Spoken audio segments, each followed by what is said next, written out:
Hi there, welcome to Boxing Deep Dive. I'm Lyndon Hosking, and as always, great to have you along for another episode of Classic Fights. This is where we go back in time and relive some of the best fights in history. Might not necessarily be the most action-packed fights, but classic in different ways, if that makes sense. So I'm going to bring in my co-host for this evening's show, the one and only Mike Altamura. How are we, mate?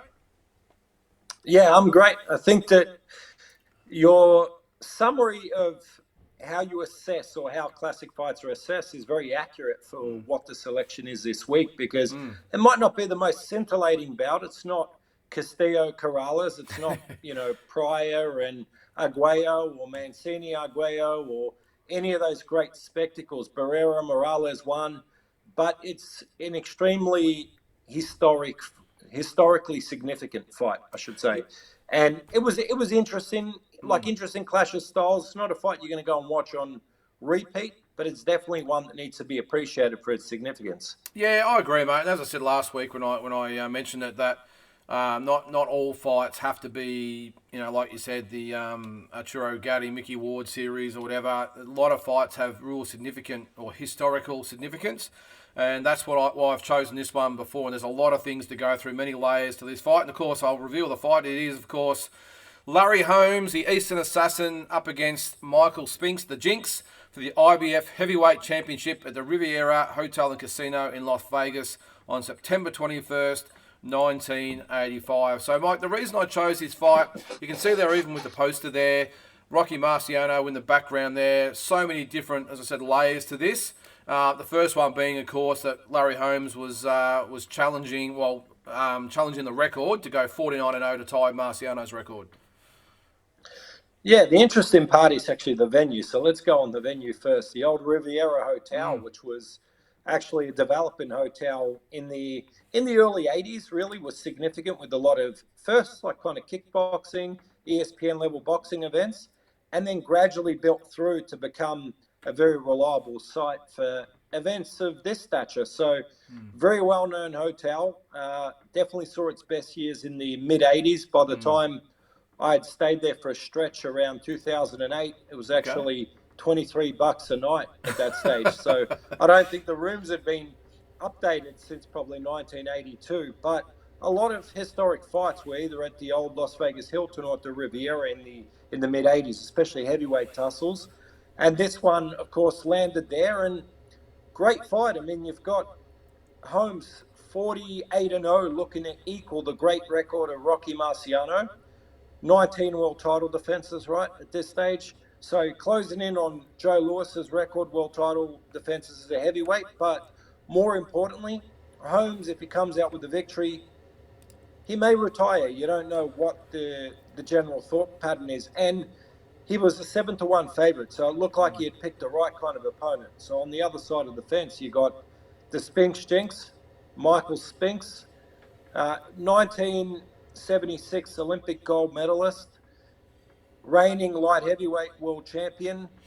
The general thinking, even though Spinks, what was Spinks coming into this fight? Was he 27-0?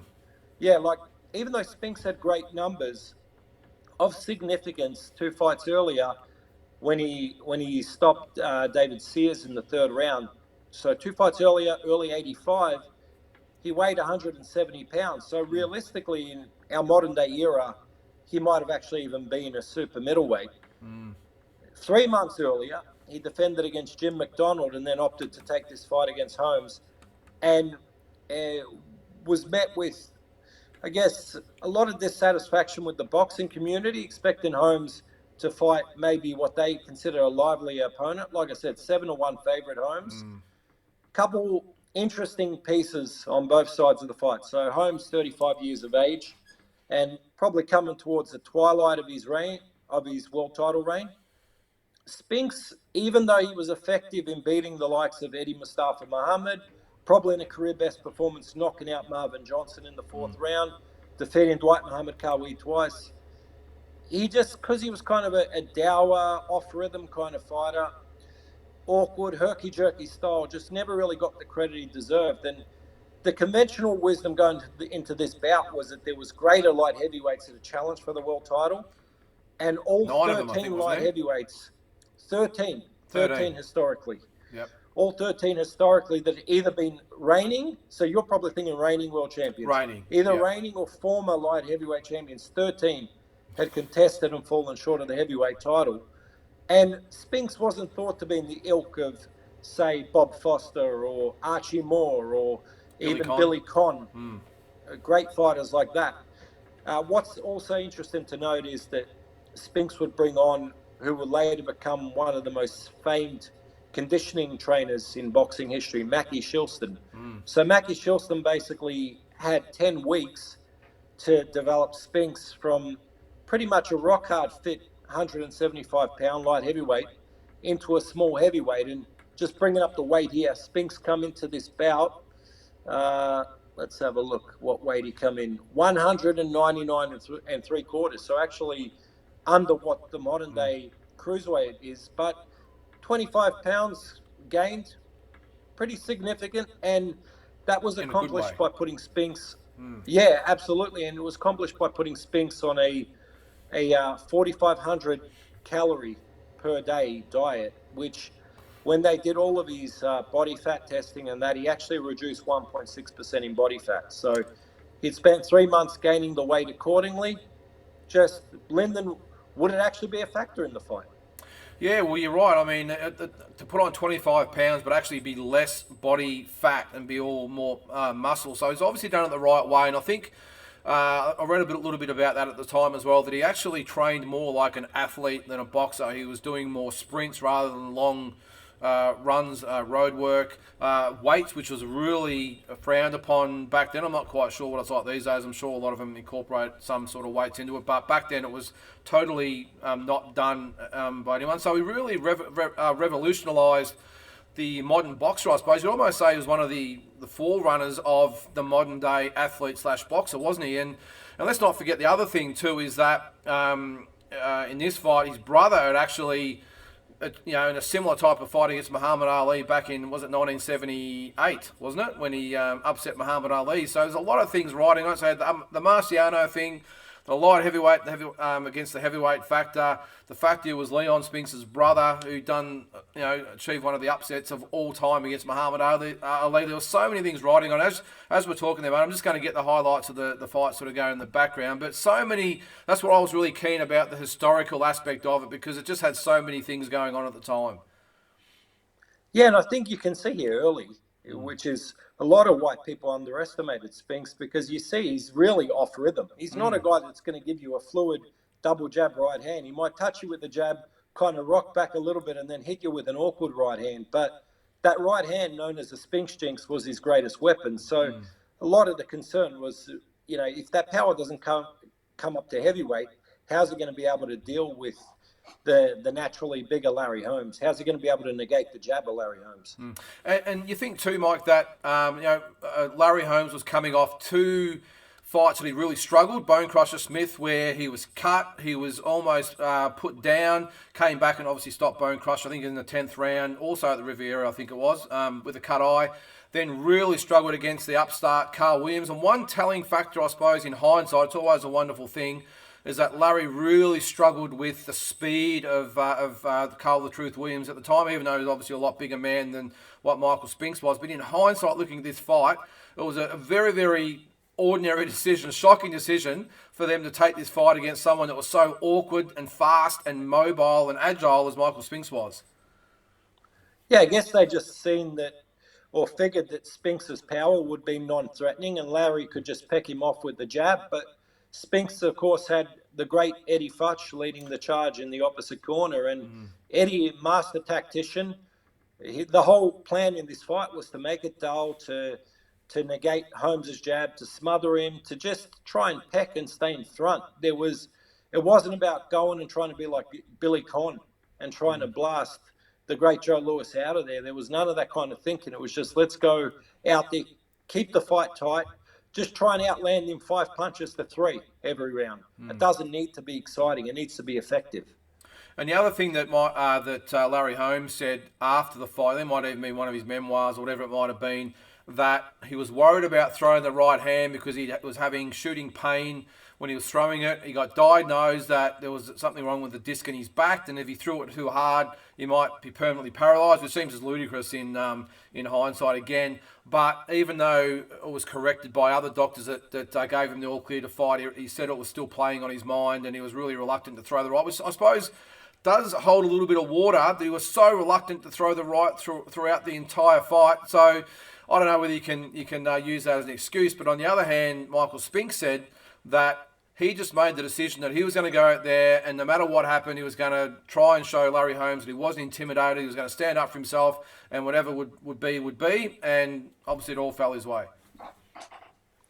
I just think Spinks' frenetic movement just gave Holmes absolute fits. Like Holmes' jab and speed and timing really worked against those plotting heavyweights. The guys that would just kind of walk into the kill zone, trying to say, even though Shavers caught him, guys like Ernie Shavers, very slow, very predictable, guys that he could just peck off and catch at range. What you said about Carl Williams is accurate. Even Tim Witherspoon, even though Witherspoon was kind of a bigger, thicker heavyweight, he still had pretty good fast hand speed, a little bit of like subtle movement. Guys like that could give Holmes a tough time. And this by no means is a one-sided fight to this point. I mean, Holmes is having his moments. He's winning rounds off the jab, but Spinks is hanging in there just by, like I said, just by pecking and prodding and landing and keeping him turning and frustrating him and making it really a low-volume fight. Yeah, he did. But look, again, I keep mentioning the hindsight thing, but the strategy that he had by the in and out, never stand right in front of Larry Holmes, be in, out, off to the side, lead with the jab, lead with the right, lead with whatever it took to upset the rhythm of an aging, big, strong heavyweight like Larry Holmes. Whoever come up with the game plan, was it Eddie Futch, or did he actually step aside from the fight because he trained both? Good question. Yeah, good question. Yeah, Trying to remember who was in the corner. Futch had worked with both of them, you're right. Yeah, I think he did, but I know that Richie is a Guy Chetty was in Holmes' corner, but I just can't remember who was Spinks. But I remember reading something somewhere that Eddie Futch stepped aside because he trained both. But anyway, I'm not 100% sure. But on the Larry Holmes thing, mate,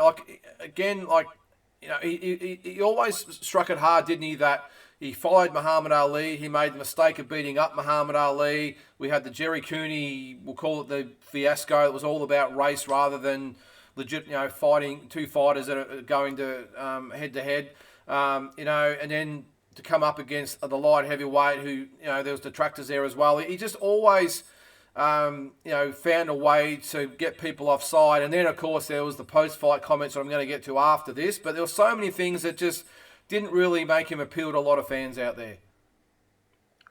He was underappreciated, but I think part of that's also attitude. I just don't think he was the people's heavyweight. He wasn't America's heavyweight, and not that necessarily. I mean, you can see by watching Spinks, very upright, like I said, herky-jerky, in and out.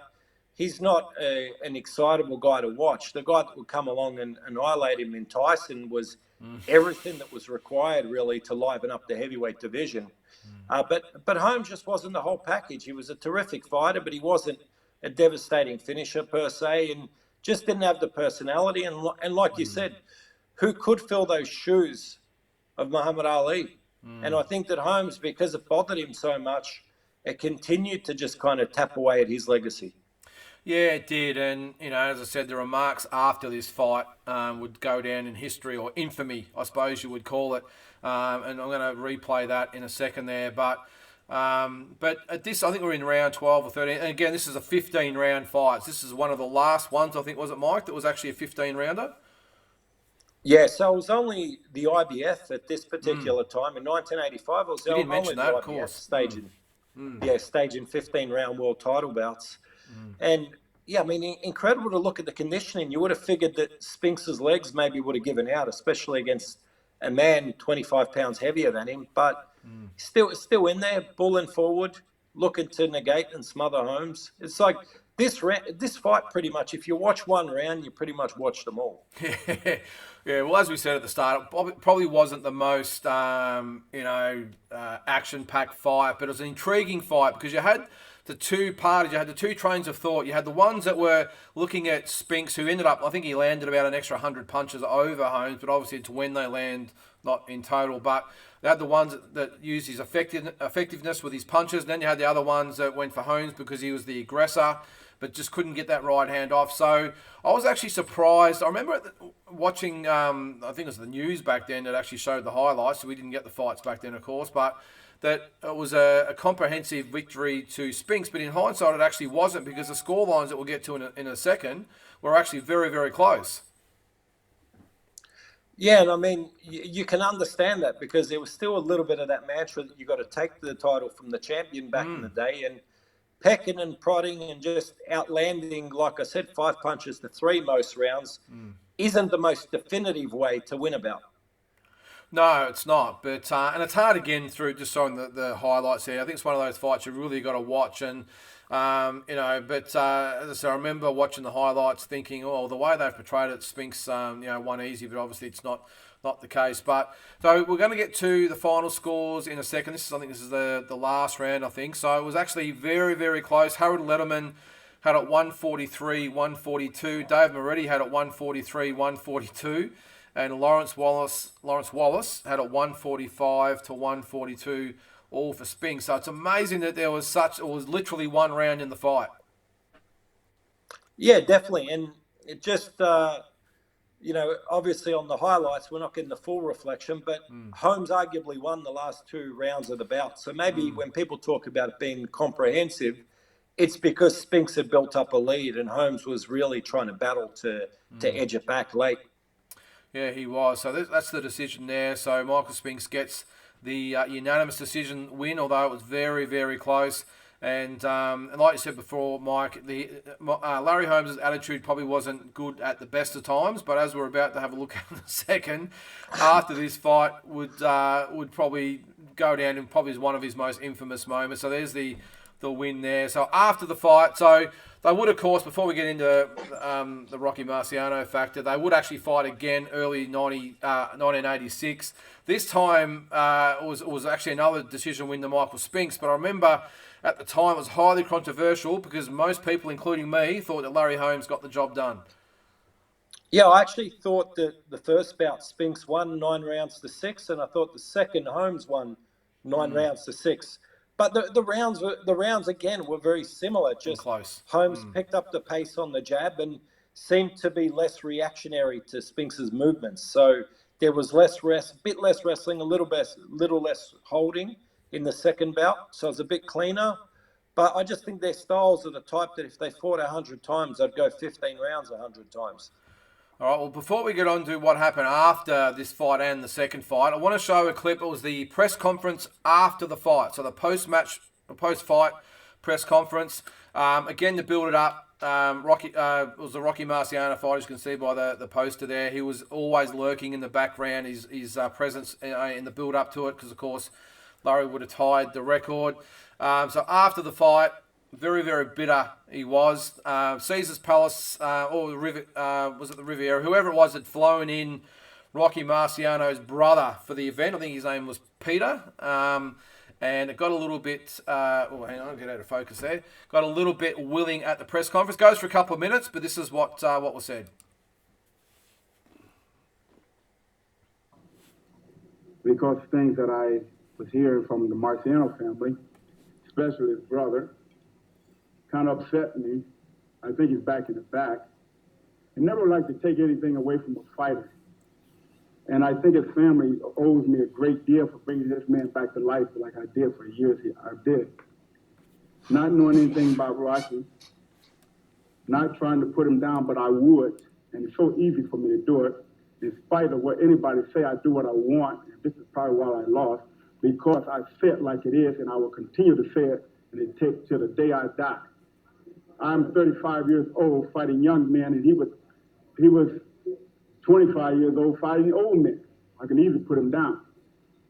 And I can easily say his brother in the back, he's for him. I mean, if you really want to get technical about the whole thing, Rocky couldn't carry my jock strap. Right. And I appreciate if Jerry Lister and anybody else that try to run a computer fight to put the truth in the machine and not some fantasy thing because people want a white hope. There will never be a white champion as long as black fighters fighting the way they are. If I hurt you back there, Sonny, is your name Sonny? Peter, if I hurt your feelings back there, so fucking what? Wait, hold it. This is my show, and you have been invited by Caesar's Palace. You were freeloading off your brother, even after he's dead. Now, if it wasn't for me, Peter, if it wasn't for me, you would have never been invited to Caesar's Palace with all your expenses paid. No, face the truth. You can go back to Boston and wherever you come from with Steve Morant and all the other people in Boston that I think is all racist and shove Boston up your ass. Not the way to endear yourself to the fans, I wouldn't have thought, Mike. No, I mean, in 2022, Larry Holmes will be getting cancelled in 20 seconds after that. Highly offensive, but I think that's, Larry said in years later, that was just a lot of his hurt and frustrations after years of feeling underappreciated coming out. Not justifying his comments, but I think that we got the absolute worst of Larry Holmes in that particular interview. Yeah, look, I agree with you, mate. I think it was purely just frustration, and the fact he'd lost for the first time as a pro. I mean, as a fighter myself, when you lose, you're not the best person to be around. You're not really in the mood for small talk, and especially a lot of those people that would have been throwing a lot of questions at him, and obviously the presence of Peter Marciano there as well. And the interview, the whole thing goes for about 15 or 20 minutes, I think, and they do actually interview Peter Marciano in between a few of his little outbursts, and he wasn't impressed. But look, it's just... Look, whether you agree with this, well, I think we don't agree with the way he said it, but even if you agree with what he's getting at as far as where he stands and what would have happened if they fought and all the rest of it, end of the day, Rocky Marciano was a very, very, very popular fighter, very endeared, and wasn't there to defend himself, more importantly. So, it was a no-win thing, and... yeah, it was just a tough one. And look, Larry Holmes is one of my all-time favourite fighters, but yeah, he didn't really cover himself in glory there. And it's something we talk about on this program all the time, which is that context matters. And I think that when fighters are still active, there's not the level of appreciation that there generally is for them post-retirement. So Holmes would be many years from going through that transition. You speak to anyone now historically, just about everyone, say from the last 30, 40-year generation would rate Holmes historically higher than Rocky Marciano on the fact that Marciano had, 6 title defenses. Holmes had 19. Holmes has more depth to his resume. You look at guys, the likes of Bone Crusher Smith, of Tim Witherspoon. You look at the fighters he beat that went on to become world champions. There's quite a few, to his name. There's guys like Ernie Shavers that probably got appreciated more post-career. Yep. The win over Ali, maybe Ken it's Norton. not a prime Ali, but Ken Norton as well. Maybe not prime Norton, but they still count for something when you look at the sum of all these parts.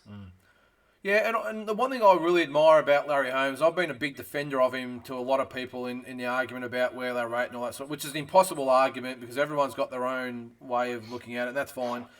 But what I always loved about Holmes, like I did with Tyson as well, who also copped a lot of criticism for different reasons, is the fact that as champions, I tried to get back in focus there, they fought and cleaned out the entire division. Now, Larry Holmes, from what I can gather, pretty much fought every single available top heavyweight at the time, maybe bar Harry Coetzee, who I thought was overrated anyway. I know he won the title, but anyway, that's a different story. Mike Tyson, on the other hand, the only one I would have loved to seen him fight that he never fought was Tim Witherspoon, who was around the time for whatever reason. I know they would have fought if Witherspoon had beaten Bone Crusher in the rematch. That, of course, went the other way, and that's history. But those ones aside, I just think that both guys, and I know we're sort of getting off track here about this fight, but especially in the instance of Larry Holmes, he gave everyone an opportunity. He fought regularly like Tyson did. And I know they've had a lot of knockers, but I just don't think They deserve what they get. And and just to keep on with the Larry Holmes thing here, one good thing about it I will say is he obviously came back and I think he had another 25 fights after he was going to retire after the first fight. I think he's now really more perceived in a lot better light in his second half of his career. It's almost redeemed the first half as far as people the way look at him. I don't know what you think. Yeah, well, because it was Grandpa Holmes and there was no expectation. But Yep. to come back, you got to think. So he had it was around a 2-year layoff, but really he didn't fight nobody even in the subsequent 2 years. But then to come back and to put the first hour on the record of Olympic gold medalist Ray Mercer, which was a huge upset at the time, and from there then to actually give Evander Holyfield a pretty solid challenge for the heavyweight world title in his mid-40s. Then to go on, fight, Oliver McCall, push McCall pretty hard in a WBC world title fight. It just showed that there was still a lot of old tricks and that maybe Holmes, I think that sometimes when guys come back like that, similar to Foreman to a higher degree, obviously, but people kind of go back and rethink how they look at the legacy of someone's. And I think that Holmes, even though he dropped a few fights in the comeback, I think, if anything, it kind of bolstered the way that he was perceived historically.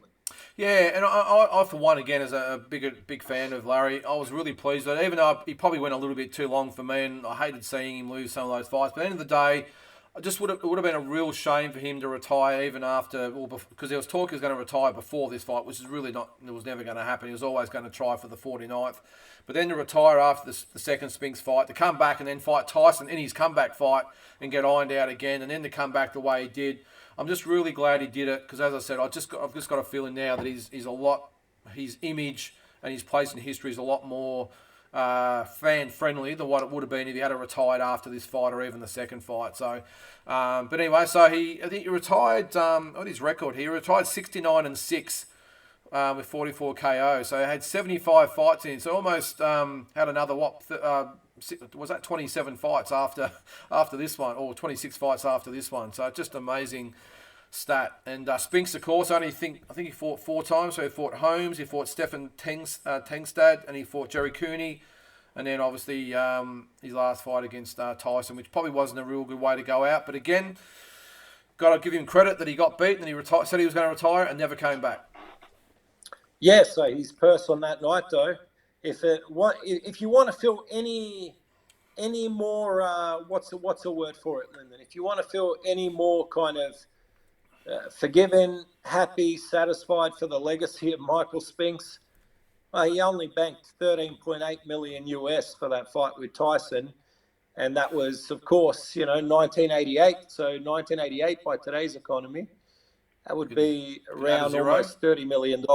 Is that all? 30 million? I would have thought it would have been 9 figures that they would have got for those. Tyson probably would have got 9 figures, I'm probably thinking. Well, he got 13.8 million back then. Tyson got a guaranteed, I think it was 21.3. Jeez. Okay. Well, I mean, back then that was a hell of a lot of money, but I suppose in the context of these days, when you've got the Mayweathers and Pacquiao's who got 100, 150, 200, whatever it was. But anyway, I suppose you could say the same thing with Leonard and Hagler. I think was it Leonard got 11 and Hagler 6 from memory? Is that right? Something like that, anyway. Well, the difference is global televisions open up differently. Yeah. Accessibility around the world, online pay-per-view platforms, just pay-per-view in general kind of changed the way that the game was perceived, whereas in the days of Tyson, it was still closed circuit. Tyson Spinks was still closed circuit. So, you might be able to run closed circuit throughout the United States, but kind of globally, you're just selling off the rights rather than banking the pay-per-view money. Yeah, I think that gets forgotten a lot these days. The pay-per-view just changed everything, didn't it? So, anyway, that's the way it is. So that's Holmes Spinks #1. Check it out on YouTube if you'd like. As I said, it's not the most exciting fight, but really good fight to check out to see. Just a great performance by Michael Spinks. Now, next week, Mike, it's only you and I again. Tassie's not around, so I've come up with something a little bit different, and there won't be classic fights or dream fights next week. What it's going to be is the Mike Altamura Hour. Okay, so I want you to put your thinking cap on. I'll obviously send you some information. What I want to see from you, a little bit like what I do on my Talking Boxing show on a weekly basis. I have something different to talk about. For you, it's all going to be in one special episode. I don't know why my camera doesn't like me tonight, by the way. I'm getting all blurred out. Can I do that there? There we go. I want your 5 favourite fighters of all time. I'll lean back there. 5 favourite fighters of all time and why. Your 5 favourite fights of all time and why. And I did this on Monday night on my show. I want the 10. Hang on, I'm just going to put that up there. There we go. No, it's not working. Anyway, I'll continue on. It's probably my microphone. And I want the 10 best performances by an Australian boxer of all time. So not the best win, the best performance. I had a draw and a loss in my top 10. So I want you to have a think about that. So your 5 favourite fighters of all time and why. So I have about 20 minutes per segment. Your 5 favourite fights of all time. They can't all be back in the 20s and 30s. I want some modern day fights as well, so have a bit of a mixture.